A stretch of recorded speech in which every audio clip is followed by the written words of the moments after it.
అలేకే చిట్టి పిక్కల్స్ వాళ్ళ దగ్గర నుంచి వచ్చిన ఒక ఆడియో వినండి. అది ఎక్స్పెన్సివ్ అన్నావు అంటే నీ అంత చీప్ పకింగ్ ఫెలో ఇంకెక్కడ ఉండడు. పని చేయి, నువ్వు గట్టిగా ఫోకస్ చేయాలన్న కెరియర్ మీద. ఎందుకంటే లేదంటే నీ గర్ల్ ఫ్రెండ్ లేదంటే నీ పిల్లలు వదిలిపడదింగుద్ది. కాబట్టి నువ్వు అడిగిన ఏవి అది అడిగిన ఏమి నువ్వు కొనలేవు కాబట్టి అని నేను వదిలిపడదింగుద్ది. నా మాటిని నువ్వు కెరియర్ మీద ఫోకస్ చేసి అప్పుడు ప్రేమ పెళ్లి ఇటు జోలికి వెళ్ళు. ఎందుకంటే ముష్టి పచ్చడే కొనలేకపోతున్నావు. నువ్వెవడరా గోల్డ్ ఏం కొనిస్తావురా దానికి లంజా నియమం.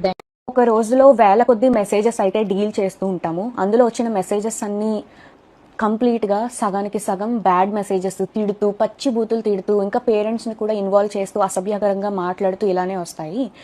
ఇలా వచ్చినప్పుడు మేము మ్యాక్సిమం టైమ్స్లో బ్లాక్ చేస్తాము. బాగా ఫ్రస్ట్రేషన్ ఉండి బాగా ఇంకా చచ్చిపోయేలా తిట్టిన వాళ్ళని మాత్రమే అక్క ఏదైతే ఉందో తను రిప్లై ఇవ్వడం జరిగింది. కానీ ఇక్కడ జరిగిన మిస్టేక్ ఏంటంటే ఒక పర్సన్కి తిట్టిన పర్సన్కి కాకుండా వేరే కింద చాట్ ఉంటే ఆ చాట్లో ప్రెస్ అయిపోయి బై మిస్టేక్గా అతనికి వెళ్ళిపోయింది. అది తన్నారు బ్యాడ్ మెసేజ్ వెళ్ళిన పర్సన్.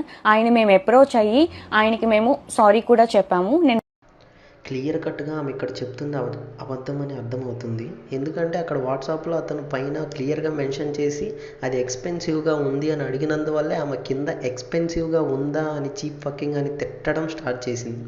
సరే ఓకే, వాళ్ళు దీనికి అలా చేసి తప్పు చేశారేమో అనుకోవచ్చు. మరి ఈ ఆడియో ఎందుకు వచ్చింది? పిచ్చి మొహం నానా, ఈ తక్కువ ప్రైస్ ని కూడా నువ్వు భరించలేను, high cost, too much cost, expensive అంటున్నావు అంటే ఈ దరిద్రం ఏ రేంజ్ లో ఉందో నేను అర్థం చేసుకోగలను. నా మాటిని 4 ఇళ్లలో చూసుకుని పాసి పని చేసుకుని బతుక్కో. ఇల్లు